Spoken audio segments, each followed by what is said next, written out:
Hello students, I hope you all are fine. Okay. In the last lecture, I was taught you that introduction and the summary of that lesson. Okay, the Tiger King. In this lesson, the last one point was remaining for the explanation.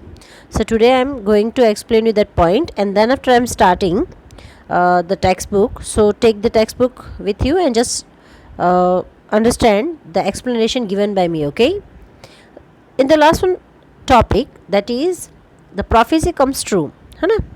ये जो topic था जिसके अंदर prophecy कैसे सच होती है, 99 जितने tiger को मार दिया है, लास्ट टाइगर बाकी है।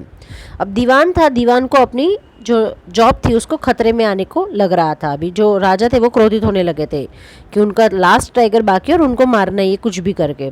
अब दीवान जो डरा हुआ था तो उसने क्या किया, जू से उसने टाइगर को मंगवा दिया खींच खाच के। बूढ़ा जो टाइगर था, अभी जू का टाइगर था तो ज़्यादा ही फुर्तीला न था, तो उसको खींच खाच के जो जहाँ जंगल में राजा उसका शिकार करने वाले थे, हंटिंग करने वाले थे, वहाँ पे लाके उसको रख दिया।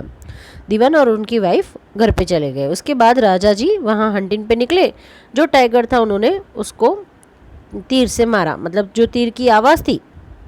एक्चुअली में देखा जाए तो टाइगर को वो जो तीर था वो लगा नहीं था, पर फिर भी जो तीर की आवाज़ थी ज़ोरदार से, तो उसके बाजू में से पसार होके निकल गई। टाइगर को छुआ नहीं था वो तीर सॉरी। तो टाइगर क्या हो गया, एक तो वैसे भी बुढ़ा था तो वो बेहोश होके वहाँ पे ही गिर गया। तो राजा को लगा कि टाइगर तो मर गया है। ठीक है, देन आफ्टर राजा तो चले जाते हैं और जो सोल्जर्स रहते हैं उनको ऑर्डर देते हैं कि आप ये टाइगर को लेके महल में आ जाओ, ताकि वो जो उनका वीरतापूर्वक जो कार्य किया है वो सबको दिखा सके। ठीक है, अब राजा जी चले गए, सोल्जर्स वहाँ पे ही थे, लेकिन सोल्जर्स ने देखा कि जो टाइगर था वो मरा नहीं था, अभी भी उसकी सांस चालू थे। अब जो सोल्जर्स उनको डर लगा कि अगर सच में बता देंगे तो हमारी आप आ जाएगी, राजा जी हमें डांट देंगे और थोड़ा पनिश भी कर देंगे। तो सोल्जर्स ने क्या सोचा, छोड़ो इससे अच्छा सोल्जर्स ने ही टाइगर को मार दिया, वहाँ पे उसका हंटिंग कर दिया, उसका शिकार कर दिया वहाँ पे। अब दरबार में टाइगर को लेके जाते हैं सब अच्छे से धूमधाम से, सब लोग ब्रेवली उनको टाइगर के नाम से जाना चाहते कि 100 जितने टाइगर मार दिए उन्होंने। सब बात खत्म हो गई। अभी राजा जी बहुत फ्री थे, जो चिंता उनके जो पैदा हुए थे वहाँ से ही उनको जो टारगेट दिया था कि 100 जितने टाइगर मारने, अदरवाइज़ उनकी मौत हो जाएगी। जो डर था अभी डर निकल गया था। अभी टाइगर राजा जी बहुत ज़्यादा ही फ्री थे। तो अभी उनका बच्चा था, उनका बेटा राजकुमार, जो 3 साल का होने को आया था और उनका बर्थडे आने वाला था। तो उनके बर्थडे पे राजा जी उनको कुछ गिफ्ट देना चाहते थे। तो राजा जी बाहर जाते हैं, उसके लिए गिफ्ट खरीदते हैं। तो उस गिफ्ट के अंदर आप देखेंगे तो राजा जी को वैसे भी टाइगर्स बहुत ज़्यादा ही अच्छे लगते थे, टाइगर का हंटिंग करना अच्छा लगता था। तो उन्होंने क्या सोचा कि अपने बेटे को भी वो टाइगर ही देते हैं। तो उन्होंने क्या किया, एक वुडन का टाइगर रहता है वो उन्होंने अपने बच्चे को गिफ्ट किया। अभी वहाँ जहाँ से उन्होंने ये टाइगर खरीदा था ना, वो उतना स्किलफुल जो पर्सन था, वो उतना अच्छा कारीगर ना था कि उसने अच्छे से वो जो शाइनिंग और एकदम स्मूथ सा टाइगर रहता है ना जो वुडन का, वैसा नहीं था। उसमें थोड़ी थोड़ी जो लकड़ी की पतली पतली तिलियाँ रहती है वो खड़ी हो गई हुई थी। अब राजा जी ये बात उनको ज़्यादा पता नहीं थे, तो राजा जी ने अपने बेटे के साथ वो गिफ्ट किया, वो जो टाइगर था, फिर उसके साथ वो खेलने लगे अपने बेटे के साथ। अब जब खेलते थे तब राजा जी को हाथ में छोटी सी तीली लग गई, उनके दाहिने इट्स अ बाया हाथ, उनका लेफ्ट जो हैंड था उसमें बीच में जो तीली थी उनको लग गई। अब वो जो तीली थी तो राजा जी ने ज़्यादा ध्यान न दिया और उन्होंने क्या किया, वो जो तीली दूसरे हाथ से निकाल के उन्होंने रख दिया। अभी जो चुभा था, जो तीली चुभा था, तो उनको ज़्यादा ऐसा लगा कि कुछ होगा नहीं, पर उसके बाद क्या होता है, राजा जी को धीरे धीरे उसमें थोड़ा दर्द होने लगता है और वो दर्द होते होते उनके पूरे हाथ में वो जो पॉइज़न था वो फैलने लगता है, जो बहुत ज़्यादा ही इम्पोर्टेंट, जो जस्ट वेट ए मिनट, हाँ बच्चों, जो बहुत ज़्यादा ही वेल नोन जो सर्जन्स थे, डॉक्टर्स थे, उनको बुलाया गया, राजा का ऑपरेशन करवाया गया। लेकिन लास्ट में क्या होता है कि जो पॉइज़न था उनके पूरी बॉडी में फैल जाता है और राजा की मृत्यु हो जाती है। तो आप समझ सकते हैं कि यहाँ पे कहानी में जो ओरिजिनल जो जिंदा टाइगर से उनकी मौत नहीं हुई, लेकिन मौत तो हुई पर वो भी टाइगर की वजह से हुई। ठीक है ना, तो ये थोड़ा कॉमिक टाइप का हो जाता है लास्ट में कि राजा की मृत्यु तो हो गई, लेकिन किससे हो गई, एक वुडन टाइगर की वजह से उनकी मृत्यु हो गई। ठीक है, यहाँ तक ये लेसन पूरा मैंने आपको स्टोरी, उसकी समरी मैंने आपको शॉर्ट में समझा दिया। ठीक है बच्चों, अभी इस लेसन को मैं आपको रीडिंग करके लाइन वाइज मैं आपको समझाऊंगी। ठीक, कोई भी पॉइंट्स बाकी नहीं रहना चाहिए हमारा। ठीक है, now I am starting this lesson. The Maharaja of Pratibandham is the hero of this story. ये जो महाराजा ऑफ प्रतिबंधम के हैं वो हमारे स्टोरी के हीरो है। He may be identify as his highness. अब यहाँ पे ही मे बी आइडेंटिफाई मतलब उनको आप अगर जाने ना तो उनके बहुत सारे अलग अलग नाम है, देखना बहुत सारे। He may be identify as his highness Jamedar general, Khiledar major, Satavyagara Samhari, Maharaji Dhiraj Vishwabhuvana Samrat, sir Jilani Jungjung Bahadur, MAD, ACTC, CRCK, but this name is often shorten to the tiger king. इतने सारे नाम उनके रखे गए थे, बट इन सब नाम को अगर शॉर्टन में अगर हम बोले ना तो एक ही नाम है, टाइगर किंग। ठीक है बच्चों, I have come forward to tell you why he came to be known as the tiger king. मैं आज आपको बताना चाहूँगी कि क्यों वो टाइगर किंग के नाम से जाने गए थे। I have no intention of pretending to advance only to end in a strategic withdrawal. मैं ऐसा कोई भी प्रिटेंड नहीं करना चाहिए कि मेरा कोई ऐसा इंटेंशन नहीं है कि स्टोरी को मैं फटाफट से ख़त्म करके जो सच है कैलकुलेट करके जो भी उसका मेन परिणाम है वो मैं आपको डायरेक्ट बता दूंगी। मैं पूरा ही अच्छे से ध्यान से क्लियरली ये सारी बात आपको मैं समझाऊंगी, ठीक है, कहूँगी मैं। Even the threat of the Stuka bomber मतलब जो युद्ध के मैदान में जो बॉम्ब फेंकता है ना उसको स्टुका बॉम्बर कहते हैं। Even the threat of a Stuka bomber will not throw me off the track. अगर स्टुका बॉम्बर भी मेरे रास्ते में आ जाता ना तो भी मैं डरूंगी नहीं हूँ और अपना रास्ता अपना ट्रैक बदलूंगी नहीं और पूरा स्टोरी आपको मैं कहूँगी, ठीक है। The Stuka if it is likes can beat a hasty retreat from my story. Here the hasty retreat from my story है ना, तो ये इसका मीनिंग हो जाता है to withdraw from a place very quickly. अगर वो चाहे तो मुझे अपने रास्ते पे भटका सकता है लेकिन फिर भी मैं अपनी कहानी से भटकूंगी नहीं, ठीक है। Right at the start it is imperative to disclose a matter of vital importance about the tiger king. Okay, right at the start, मैं जहाँ से स्टार्ट करूँगी, it is very imperative to disclose a matter vital important about the tiger king.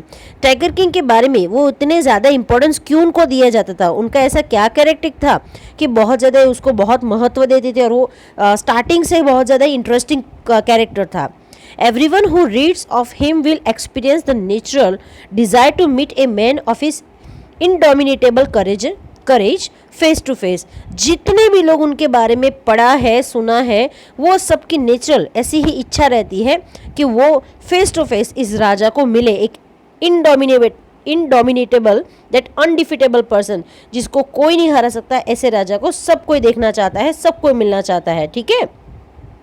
As भारता said to Rama, Bharat ने जैसे राम को कहा था अबाउट दशरथा के बारे में कहा था ना, वैसे ही the tiger king has reach that final abode of all living creatures. Here final abode मतलब कि जो लास्ट में refers to the find of residence of the soul, जो हमारी आत्मा का जहाँ लास्ट में स्थान है ना, मतलब इंसान मर जाता है तो इंसान मरने के बाद उसकी आत्मा जहाँ जाती है ना भगवान के घर पे, उसके बारे में कहा है।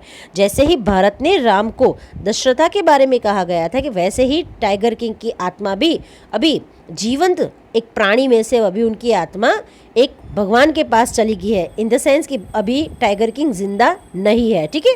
ये सारी बात क्या होती है, हमें थोड़ा उलझाने के लिए सारे डिटेल में एक्सप्लेनेशन दिया रहता है, और शॉर्ट में कहे तो राजा जी अभी जिंदा नहीं है, ठीक है। In other words the tiger king is dead. मैंने कहा ना लास्ट में क्या है कि भाई टाइगर किंग जिंदा नहीं है। The manner of his death is a matter of extra ordinary interest. But किस तरीके से वे मरे, उनके जो मरने की रीत थी वो क्या थी, वो बहुत ज़्यादा ही एक्स्ट्रा ऑर्डिनरी थी और उसमें हमें बहुत ज़्यादा ही इंटरेस्ट है।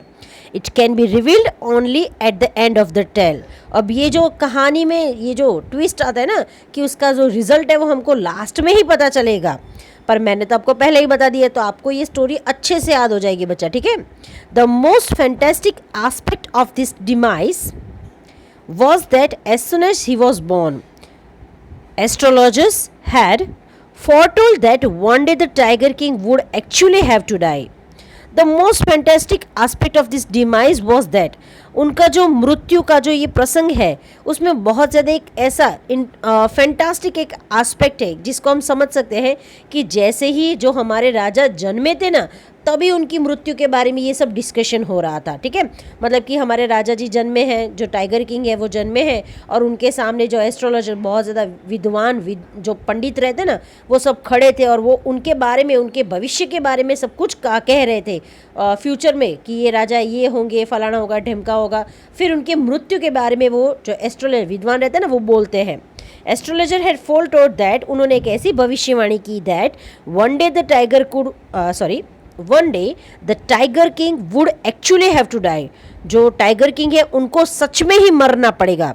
ठीक है, अब भाई जो इंसान जन्म लेता है उसको मृत्यु तो होना ही होता है, तो उसमें कुछ बड़ी बात नहीं होती है। ठीक है, अब यहाँ पे बहुत ज़्यादा मजा आएगा देखना। ठीक है, फोरटोल्ड मतलब कि प्रिडिक्ट करना, भविष्यवाणी करना। ठीक है, the child will grow up to become the warrior of the warrior, heroes of heroes, champion of champions, but they bit their lips and swallowed hard.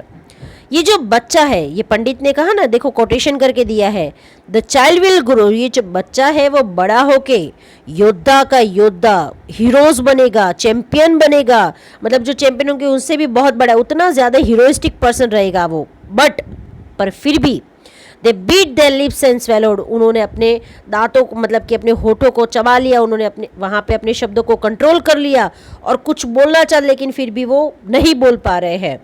When compelled to continue, पर उनको जब compel मतलब कि force किया गया कि बोलिए, आगे बोलिए, क्या कहना चाहते हैं आप।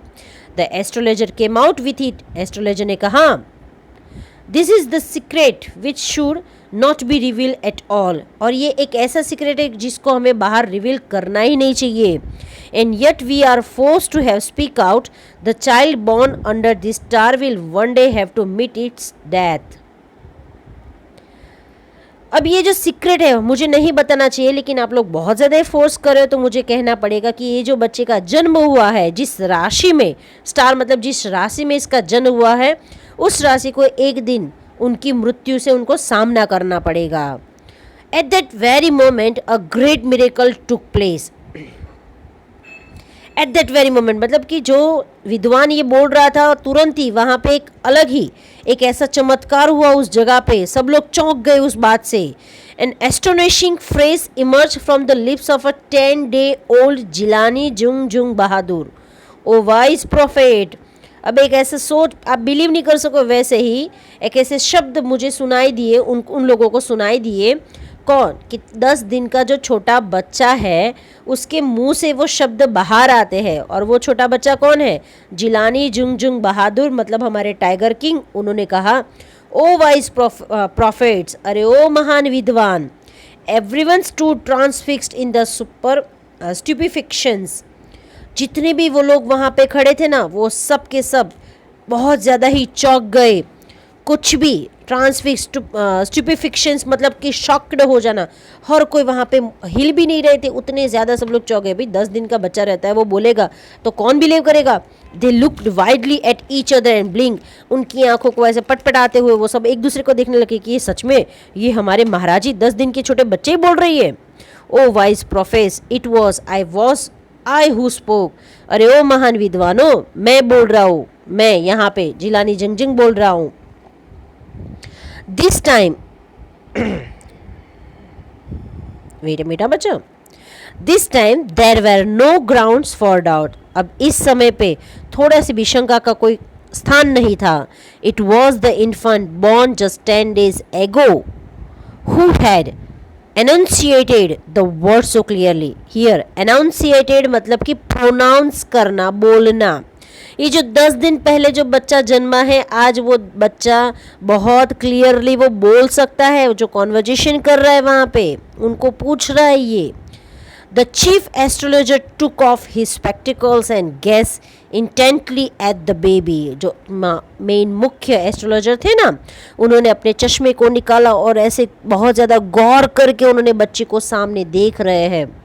All those who are born will one day have to die.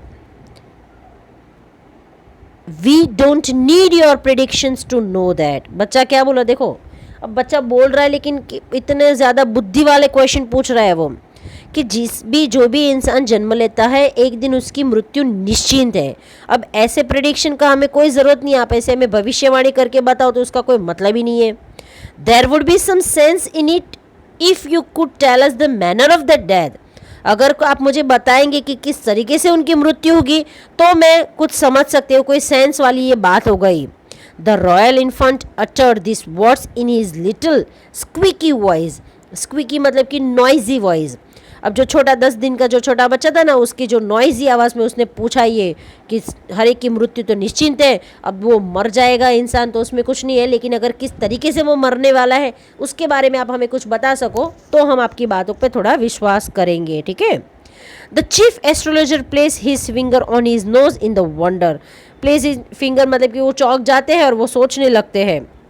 A baby barely 10 days old open its lip in a speech। 10 दिन का छोटा बच्चा और वो अपने होठों से मतलब कि वो बोल सकता है और वो भी एक अच्छी भली स्पीच दे सकता है। Not only that it also raise the intelligent question. वो बोलता है बट क्या उनके बहुत ज़्यादा बुद्धि वाले क्वेश्चन भी वो पूछ सकता है। इनक्रेडिबल, अविश्वसनीय। Rather like the bulletins issued by the war office than the fact. जैसे कि कोई बुलेटिन बोर्ड पे सारे इश्यूज देते ना कि ये होने वाला है, फलाना ढिमका होने वाला है, इससे जगह पे क्या सत्य है वो हमें पता चले, वैसी बात हो गई ये। The chief astrologer took his finger of his nose and fix his eyes upon the little Prince. अभी जो चीफ एस्ट्रोलॉजर था वो सोचना बंद कर दिया, मतलब उसने अपनी नाक पर से उंगली ले ली और वो सोच रहा था, वो उसने बंद किया और बच्चे के सामने देख रहा है, पेरेंट्स के सामने आंखों में आंखें डाल के वो जवाब दे रहा है यहाँ पे। The Prince was born in the hover of the bull. अभी एस्ट्रोलॉजर बोल रहे हैं, देखना, हाँ, Prince was born in the hover of A bull, मतलब कि जो हमारे प्रिंस है, राजकुमार है, वो बुल राशि मतलब कि वृषभ राशि में उनका जन्म हुआ है। The bull and the tiger are the enemies. जो वृषभ राशि में वो जन्मे हैं इस वजह से उनका दुश्मन होता है tiger. Therefore that comes from the tiger, he explained। अब उन्होंने कहा कि राजा की मृत्यु टाइगर की वजह से होगा, क्योंकि उनकी राशि का दुश्मन कौन है, यहाँ पे कौन है उसका, टाइगर है उनका दुश्मन, ठीक है। यहाँ तक क्लियर हुआ होगा आपको, ठीक है। आगे बढ़ते हैं हम लोग। You may think that Crown Prince Jungjung Bahadur was thrown into the quick when he heard the word tiger। आप लोगों को लग रहा होगा कि छोटा सा बच्चा प्रिंस अगर टाइगर का नाम सुनता है तो पक्का ही डर जाएगा, कुछ भी बोलेगा नहीं। क्वेक मतलब कि डर जाना, फ्राइटन हो जाना, कुछ भी कहेगा नहीं। Oh shit.